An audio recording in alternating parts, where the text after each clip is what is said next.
بسم اللہ والصلاۃ والسلام علی رسول اللہ۔ السلام علیکم ورحمۃ اللہ تعالی وبرکاتہ۔ معزز سامعین ناظرین، اس سے قبل آپ 3 کلپ سماعت کر چکے ہیں، آج کی گفتگو بھی اسی کا حصہ ہے۔ ایک کلپ میں میں نے پیر نوید الحسن شاہ صاحب کے منظور نظر مشیر خاص ظفر قمی صاحب کا ایک رابطہ روافظ کے ساتھ بالواسطہ جو قائم دن بدن ہوتا جا رہا ہے، اس سے کچھ پردے اٹھائے تھے کہ شفاعت رسول نامی شخص کو انہوں نے اپنی سالانہ کانفرنس میں بلایا۔ وہ شفاعت رسول نامی شخص جو کہ حضرت سیدنا صدیق اکبر رضی اللہ تعالی عنہ کا گستاخ شخص ہے، ملعون جواد نقوی اس کا مداح ہے۔ میری یہ گفتگو آپ میں سے کسی کے علم میں اضافے کا باعث نہ ہو، مگر میں اس علمی فکری نشست میں ان نوجوانوں کو دیکھ رہا ہوں کہ جو کئی روز سے ہم جیسے گناہگاروں کو ایئرپورٹوں پر استقبال کر رہے ہیں، ہوٹلوں میں ٹھہلا رہے ہیں، اپنی نظریں ہمارے قدموں کے نیچے بچھا رہے ہیں۔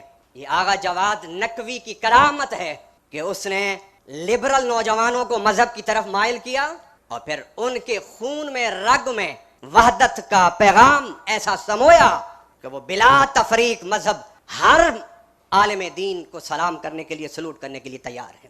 میں حیران ہوں کہ آغا جواد نقوی 24 گھنٹے بیٹھ کے کام کرتے ہیں۔ کاش ہم لوگ نفرتوں سے بالاتر ہو کے جو قیادت کی اہل لوگ ہیں ان کو ان کی امانتیں واپس لوٹانے کے لیے تیار ہو۔ اس کی گستاخیوں پر باخبر ہونے کے باوجود اس کی تعریفیں کرتا ہے، اس کو ولی مانتا ہے۔ مگر آج کی گفتگو میں آپ سنیے گا وہی شفاعت رسول نامی شخص جواد نقوی ملعون گستاخ صحابہ کو یہ جو بی بی کے ساتھ ہوا، فدق بی بی کا مسلمہ حق تھا جو رسول اللہ نے عطا کیا تھا، وہ لے لیا گیا۔ یہ بی بی کے ساتھ ہوا، یہ رویہ بی بی کا نہیں تھا، یہ دوسروں نے کیا۔ بی بی سے حق چھین لیا، یہ بی بی کا عمل نہیں تھا۔ ہم نے کیا کرنا ہے جو بی بی کا عمل ہے۔ ابو الحسن کو باہر بھیجو۔ جناب سیدہ دروازے کے پیچھے آئیں۔ تم کون ہو؟ آج جو جانشینی رسول و صحابت رسول کی بات کرتے ہو، من انتم، تم کون ہو؟ علی کو بھیجو باہر۔ سیدہ نے جواب دیا، زہرا کی زندگی میں تمہارے ہاتھ علی تک جا پہنچے۔ حتیٰ یہی اشقیاء جنہوں نے غصب کیا تھا یہ بھی رونے لگے، اس قدر درد سے روئی زہرا۔ علی نے پوچھا، زہرا مجھے لگتا ہے حق نہیں دیا گیا۔ سیدہ فرماتی ہیں، اے علی کاش ایسے ہوتا، مجھے حق نہ دیا گیا ہوتا، مجھے جھٹلایا گیا ہے، مجھے دھمکی دی جاتی ہے اگر دروازہ نہیں کھولیں گے دروازے کو آگ لگا دیں گے۔ دھمکی دی، پھر انتظار نہیں کیا، پہلے سے ایندھن جمع کر کے لائے ہوئے تھے، ایندھن جمع کر کے لائے ہوئے تھے، فوراً ایندھن رکھا، آگ لگا دی، دروازے پہ آگ لگی، شعلے اٹھے، دھواں اٹھا، در جلنے لگا۔ در جلنے کا بھی انتظار نہیں کیا، جلتے در کو ٹھوکر سے گرا دیا۔ در کا گرنا تھا، پشت در سے آواز آئی، الیہ الیہ یا فضا، فضا آئیو، محسن شہید ہو گئے۔ سب مورخین نے تاریخ میں لکھا ہے کہ دروازے کی میخ زہرا کے پہلو میں جا لگی، پہلو زخمی ہو گیا، زہرا زمین پہ بیٹھ کے گر گئی۔ فرماتی ہے فضا، علی کو معلوم نہ ہونے پائے، زہرا زخمی ہو گئی، محسن شہید ہو گئے۔ کیوں کہ علی کی غربت و تنہائی کا احساس بڑھ جائے گا؟ نہیں، جلتے دروازے کو پھلانگ کر اندر جاتے ہیں اور علی کو لے کر باہر جب واپس آتے ہیں، یہ بڑا دردناک منظر ہے، یہ بہت دردناک منظر ہے۔ شیر خدا کو کیسے لے کر آ رہے ہیں؟ علی کے دامن پہ ڈال دیا اور تھام لیا۔ یہ لعین جس نے علی کو تھام لے کر آ رہا تھا، یہ خود بتاتا ہے، ایک خط میں اس نے دوسرے کو بتایا کہ میں نے کس طرح علی کا دامن چھڑایا زہرا سے، لیکن ہاتھ اتنا مضبوط تھا کہ زہرا زمین پر ساتھ کھینچتی چلی آئی، لیکن ہاتھ نہیں چھوڑا۔ میں سمجھ گیا یہ ہاتھ نہیں چھوٹے گا، یہ گرفت بہت مضبوط ہے۔ یہ لعین کہتا ہے، میں نے دائیں بائیں دیکھا، میرے قبری منفذ کھڑا تھا، اس کی کمر بند میں تازیانہ تھا، میں نے تازیانہ کھینچا اور تازیانہ کھینچ کر ہوا میں لہرا کر اس زور سے دست اطہر زہرا پہ مارا کہ تازیانے کا لگنا تھا، نیلے زخم کا نشان پڑا، ہاتھ چھوٹ گیا۔ وہی زخمی ہاتھ علی کی طرف لہرا کر فرماتی ہے، علی اللہ کے حوالے، علی اللہ کے حوالے۔ ناسبی کی علامت یہ ہے کہ آج کل ضروری نہیں کہ اہل بیت کو نعوذ باللہ برا بلا کہے بنو امیہ کی طرح، یہ جرت نہیں ہوتی اہل بیت کو چڑھ کے آ کے امام صادق کی توہین کریں، بلکہ ناسبیت کی علامت یہ کہ دشمنان اہل بیت کی تعریف کرتے ہیں، ان کا دفاع کرتے ہیں۔ جو اہل بیت کے دشمن ہیں بنو امیہ، معاویہ کی تعریفیں کریں گے، یہ ناسبی ہیں در حقیقت یہ لوگ۔ پہلے خلیفہ امیر المومنین کا زیادہ بہت احترام کرتے تھے، دوسرے خلیفہ بھی احترام کرتے تھے، عموماً خیال رکھتے تھے، لحاظ کرتے تھے، لیکن تیسرے خلیفہ نہیں کرتے تھے۔ وہ احتیاط جو دوسرے پہلے 2 خلیفہ کرتے تھے، تیسرے خلیفہ نہیں کرتے تھے۔ اس کے باوجود جب تیسرے خلیفہ کا محاصرہ ہوا، بچانے کے لیے کون آیا؟ بنو امیہ میں سے ایک بھی نہیں آیا، وہ بنو امیہ میں سے تھے، ان کے گرد بنو امیہ اکٹھے تھے، ان کے لیے وہ سارا جال بنو امیہ نے بچھایا تھا لیکن جب سارا کچھ ہو گیا تو خلیفہ کو بچانے کے لیے علی اور علی کے بیٹے آئے. مجدد کہہ رہا ہے کہ اس وقت مجدد معاذ اللہ ثم معاذ اللہ جواد نقوی ہے. سماعت کیجئے. میں آخری دو تین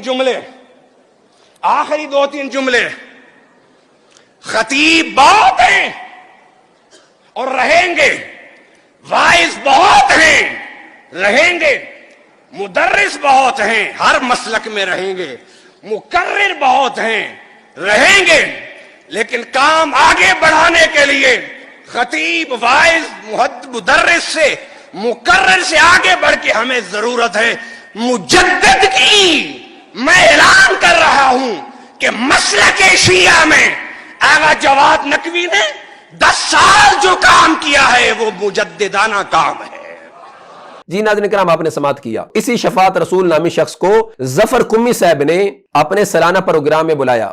جتنی بڑے بھی انٹرفیت کا کام کرنے والے لوگ مجھ سمیت, میں جن کو جانتا ہوں اہل سنت میں, میں اپنی گواہی دیتا ہوں نظریہ نہ کبھی بک سکتا ہے نہ نظریہ کبھی جھک سکتا ہے. میں قسم اٹھا کے کہتا ہوں کہ مجھے 20 سال ہو گئے انٹرفیت کا کام کرتے ہوئے, $1 1 بھی کبھی قبول نہیں کیا اور دھتکار دیا اور کہا لینے کی ضرورت نہیں, اس لیے کہ ہمیں مدینہ والے سب کچھ دیتے ہیں, ہمیں گنبد خضرا سے سب کچھ ملتا ہے. نہ ڈرا کرو جایا کرو, نہ ڈرا کرو جایا کرو. ڈنکے کی چوٹ پر اپنی فکر کی بات کیا, ڈنکے کی چوٹ پر انہیں سمجھایا کرو, اپنی فکر بیان کرو, جو علماء سے سیکھا ہے, سمجھا ہے, سنا ہے اس کو بیان کرو.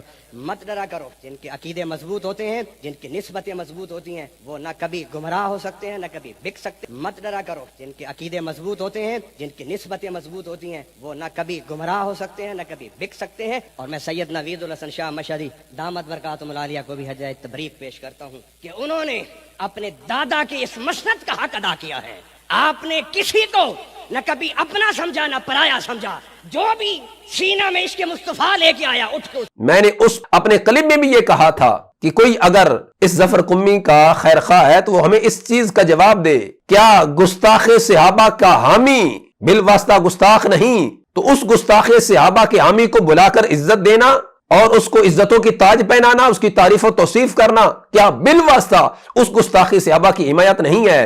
اور پھر میں نے ان سے اس اپنے کلم میں بھی یہ کہا تھا کہ آج کے دن تک اس شفاعت رسول نامی شخص جو کہ اپنے مرکز بلال میں جلو موڑ خیرہ پل BRB نہر کے قریب جو اس کا مرکز ہے, اس کے اندر یہ قادیانیوں کو بھی بلاتا ہے, رافضیوں کو, وہابیوں کو, دیوبندیوں کو, اور اسی طرح سکھوں کو, کرسچنز کو, سب کو یہ بلاتا ہے. ایسا شخص ہی ان کی بلانا مجبوری کیوں تھی؟ انہوں نے اس کو ہی کیوں بلایا ہے؟ کیا ان کو باقی کوئی علماء نہیں ملے جن سے تائیدار صداقت رضی اللہ عنہ کی شان کو سنا جاتا؟ لہٰذا اس ظفر قمی نے اور اس کے پورے گروپ نے, اور اگر میں یہ بھی کہوں کہ پیر نوید الحسن شاہ صاحب نے اس شخص کو بلا کر اس چیز کو واضح کر دیا کہ ہم نام کے سنی ہیں اور ہم اپنے آپ کو کہتے تو نقشبندی ہیں, اور سالانہ ایک تائیدار صداقت حضرت سیدنا صدیق اکبر رضی اللہ عنہ کے نام کی کنفرنس کروا کر سادہ سنیوں کو گمراہ کر رہے ہیں, جبکہ حقیقت میں ان کے تعلقات کن کن لوگوں سے ہیں یہ آپ نے اپنی آنکھوں سے دیکھ لیا ہے. میرا پھر بھی ان پر قرض ہے کہ اس کا جواب دیں. آپ نے اس شفاعت رسول نامی شخص کو بلا کر کس چیز کو واضح کیا؟